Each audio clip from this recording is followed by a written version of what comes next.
Right, so here we are, cool smartphone with the YotaPhone 2, and here it is. It's a very shiny, almost oblong design here, and you can see there with the main screen, a very bright, vivid AMOLED screen up front.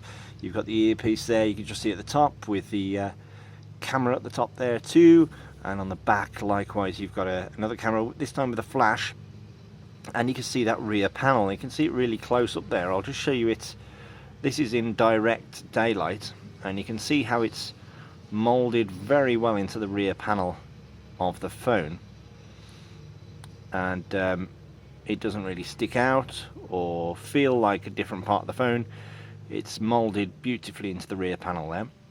We've also got the micro USB charging port on the back there, which you can hopefully see in the daylight that we have here, and the speakers. And on the left side of the phone, as you hold it with the colour screen at the front, not a great deal. And the front, at the top rather, is a 3.5mm audio port there. And on the left, an interesting setup here for adding in your SIM card. It goes into a tray which is behind this volume up and down assembly, which if it did focus would be great. So it sits in there. You basically put a pin in that very small hole there, and that button assembly pops out. But that's the audio up, audio down, and also the SIM tray. And there you got the power button, which you're going to be pressing quite a lot as well. So 3.5mm audio port on that rounded section at the top there. You can see the phone is pretty thin and pretty similar to most other phones on the market in the fact that it isn't any thicker or any different really, apart from this rear panel in terms of dimensions. Now, I just wanted to show you, I've shown you quite a bit about this rear panel. Obviously you can change the rear cover picture, you can change the designs on the rear as well, so I can go into Yota Hub. I can, and by the way, that is my cover image there. I can select my thumb instead of that moon landing or that moonscape that we have. So on the Yota cover now we should have, yes, a picture of my thumb. Now a lot of you have already asked about the refresh on this screen, so I'm going to show you how you can really push the refresh rate on that rear screen. There's an option on here called YotaMirror. YotaMirror is basically you fire it up using the home key and you drag to the left for YotaMirror, to the right for this snapshot option. I'm going to show you YotaMirror. Now YotaMirror basically puts everything on the rear screen that you would normally see on the front screen.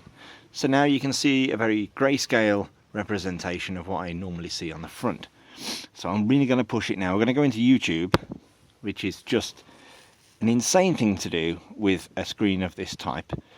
And here you can see I've got a Fatboy Slim video, and I'm going to play that. I might have to turn the volume down a bit.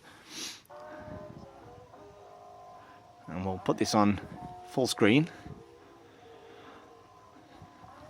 And there we go. This is a YouTube video being displayed on the rear screen. This is good if you're perhaps wanting to listen to a YouTube video on the way home on the bus or something, and you don't necessarily want to have the screen on all the time, because as you may know, the YouTube app always outputs the images onto the screen, and the screen is held on even if you're only listening to the music through your headphones. So the front screen's off, the rear screen is on, and the e-ink screen is going to be using a heck of a lot less resources, battery rather, than the front. I can still interact with this as you normally would. I can drag through, go to the middle of the video, and there you can see Fatboy Slim bopping around.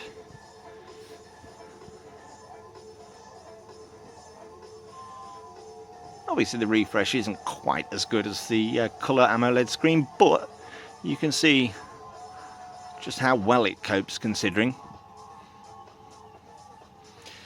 And we can do other things, like if we come out of YouTube and we go into the browser, go into all the Google apps here, and we can go into, and by the way that's just telling me it's a folder, which is great. We can go into Chrome, and we can go to a certain website which I know and love, called Google Smartphone. Not just show you the data entry on the keyboard, it is exactly the same and just as easy and just as responsive as the front screen. There's no real difference there. So you can see the site, the mobile representation of the site there, and we can scroll up and down just as you would on the front. So every single app that you would normally use on the AMOLED screen will work on this screen by using the YotaMirror function. And so I can interact with the site in exactly the same way, albeit in black and white. There you go, you can see. Let's have a look at the video that we did this morning. I posted earlier on the site about Chromebook. And it should have a YouTube video embedded. Press play on that. And there we go. Here's me from earlier on. So, as you can see, YotaMirror is very handy if you've got an app which is your favourite e-reader. You don't want to give that up, but you still want to use the power saving abilities of the rear panel, which is really good. So that's a little look at YotaMirror and a tour around the phone of the YotaPhone 2.